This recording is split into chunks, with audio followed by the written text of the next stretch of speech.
They say talk is cheap. Come and have a seat. Join the conversation. This is what you need. Real convo, authentic and honest. Communicating in marriage, yeah, we gotta talk about it. Yeah, never hold back. Lay it all out on the table. Building up stronger relations. It's time for a transformation. This is real talk, something you can feel talk. Come and grab a seat. Yeah, it's time to have some bell talk. Woo! Hello everyone, my name is Nadia Bell and welcome to Bell Talks. Tonight is only for the ladies. I don't know if some of you may be new. Last week I announced that Friday nights will only be for the ladies, so we will be talking about things that us as wives can do to better ourselves. So last week we talked about validation, things we can do to validate our husbands and how validation in our marriage is very important. So tonight we're going to be talking about respect and submission. I know a lot of times when we hear that word submission, it sounds so bad, it just sounds so rough, but submission is not a lot of times what we think it is. Submission is not like a slave or, just punishment. As a lot of times, that's what it comes to mind a lot of times when you hear the word submission. Submission is simply yielding to the will of another. So, when you got married, you trusted your husband, you believed your husband, at that time that he was the person that God sent in your life, the person to protect you, to lead you, to guide you, the person that, you respected, you loved everything about him the day that you said, I do. So if you trusted him to lead you that day, trust that God will give him the tools and everything he needs to lead you the rest of your life. It sounds good right now, but as life goes on and different things come up, as you guys journey on through life, things get harder, different trials and, tasks come up and it gets tasky. There are things that you want to do, there are things that he want to do, there are decisions that he make that you don't understand. Times you think he should go left, times he telling you he believes he should go right. There are decisions that he make that you don't agree with. And there are decisions that he make that, you don't think he should make, but he make them anyway. But in those moments, you have to trust that he's making the right decision, based on the needs of the family. When you married him, in that moment, you saw him as a leader. Those might have been one of the qualities or characteristics you saw in him the day that you said, I do. There were things in him that you saw fit, enough to marry him. I don't believe that a woman marries a man just because, he looks good. No, there are some strong characteristics about him, in order for you to take that major step, in order for you to really say that, to say I do.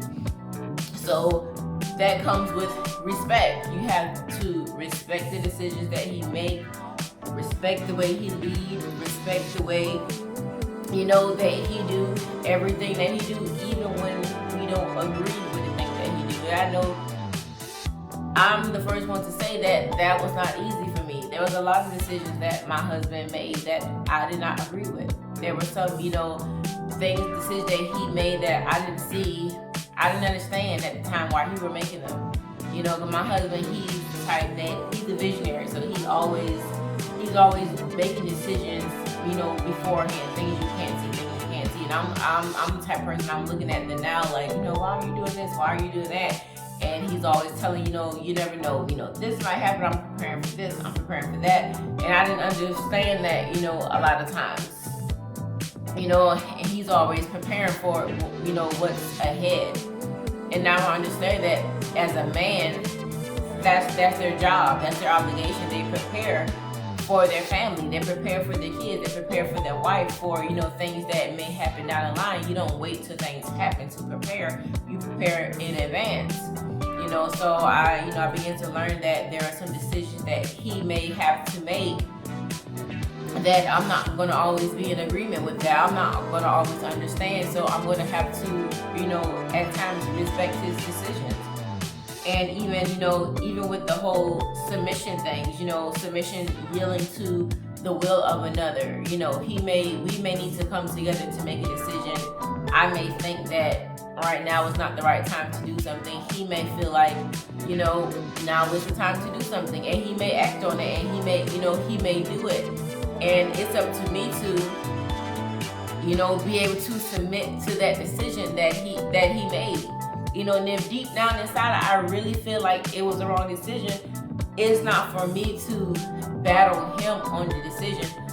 All I can do is pray about it, and I literally learned to, start praying. Like literally, I learned to start praying stuff that really, really bothered me. When it came to decisions, I'm like, okay, I really don't think this is a good decision. I literally started praying okay, God, I feel like this is not a good move, and Steven is doing X, Y, Z, and he's not listening to me. I would literally pray about certain things, and literally sometimes if it was not a good idea, he would come to me later on down the line. He was like, hey, babe, I was thinking about X, Y, Z, and I feel like, I think we should do it this way. And he would have no idea that I had even prayed about it. And it's crazy. And I wouldn't even tell him. And I was like, oh, thank you, Jesus. And I learned, okay, and I'm like, okay, this praying thing works, So there's it just makes it more complicated. There's no need to even go back and forth with him or argue. It just makes things more complicated. So when you see that he's making decisions or he's doing certain things that you just don't understand, let him do what he do, because it's already enough that he have to make a decision, even especially if it's for the betterment of the family, and he has the weight of having to make a decision, and you're putting more pressure on him about what he should do.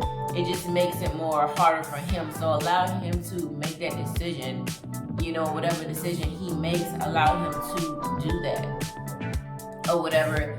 And then, if you feel whatever you feel about it, hey, you guys pray about it. That definitely should have been the number one thing in the first place. If it's a decision that you was unsure about and he was unsure about, the first thing that should have been done was you guys should have been, should have prayed about it. And then after that, whatever decision that he decided to make, I definitely suggest back him in that decision, and then definitely continue to, pray about it. There has been some job moves, some, different ventures that my husband has taken that I wasn't always in agreement with, but at the same time, I had to realize that he had to do whatever he felt like he had to do to make sure we were taken care of, make sure that, the family was provided for. So I backed him in it. I didn't give him a hard time, because I know that as a man, his job is to provide for his family.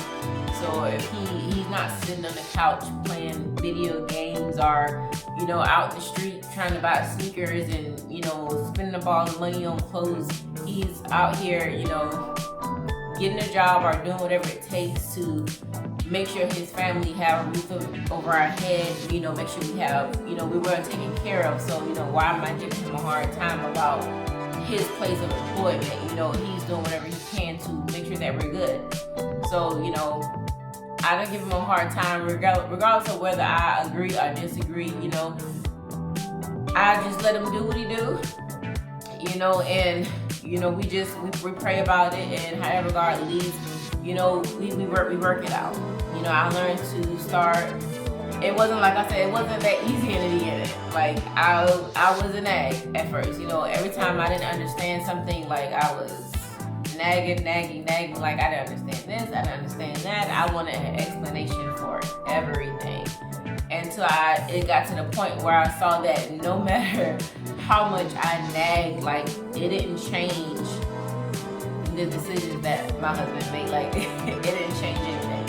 My husband's very strong-minded, so it don't matter how much I nag. It just literally made the situation a lot complicated. It just made it more stressful and more complicated. So I had to learn another way.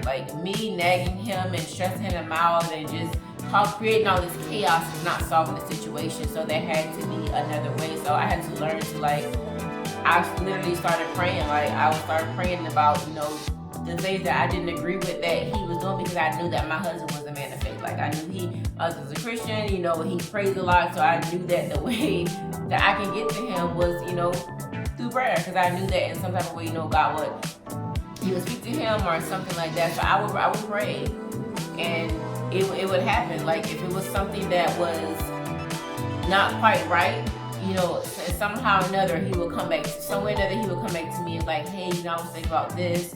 I don't think we should do this. I think we should do that. Or if it was something that should be done, he wouldn't come back to me. He wouldn't come back. But almost every single time, like every time I prayed about something, like it worked. And it made the situation so much smoother and so much easier to not nag him about it. Because at the end of the day, I'm stressed out, he's stressed out, and it just, like I say, it just creates a chaos. So I definitely think that respect in our homes and being able to understand our spouse more is a big relief off their shoulders. At the end of the day, we know their heart, we know their drive, we know their motive and their goals, their dreams, their ambition. Us as wives, our job is to support. We're their rib. Our job is to support, uplift, and come alongside. We don't want to be a burden to them. We want to be there to help and support them in every way that we can. So if there's an area where they're lacking or they're falling short or they, need some type of uplifting, they're supposed to come home to us, or we're supposed to meet, when they fall short, we're supposed to meet them. They should be able to come to us, and, they shouldn't dread coming to us. Like, I don't want to come to her because, it's going to be a tornado, it's going to be turmoil. They're supposed to want to be able to come to us and talk about issues, talk about problems, talk about stuff that's bothering them. And it's supposed to be a smooth transition. If you're that type of person that he feels like he can't get respect from you, you're not, really a submissive person. Everything with you is always a struggle. It's always, your way or no way, or just always drama. Every single time he come home, like most likely you're not the one that he's gonna want to talk to when he's having problems, when he's having issues. He's gonna pick up the phone quickly, probably talk to his boys, or when he's at work, talk to, employees, stuff. You're gonna be the last person that he's probably gonna talk to. Because the majority of the time that he's talking to you is always negativity, is always drama. So you wanna create that comfort, that space, that, that peace. You wanna create that space for him. I'm happy that I can say that my husband and I, we're in a space that's so much better than we started off. We started off as friends before we got married. When we got married, it started off really, really bumpy because you have two individuals that thought they knew each other. Now they're in the process of really getting to know each other, and it's just really, it's really crazy, So we through trial and error, it's like we really literally became best friends. Through trial and error caused us to become best friends.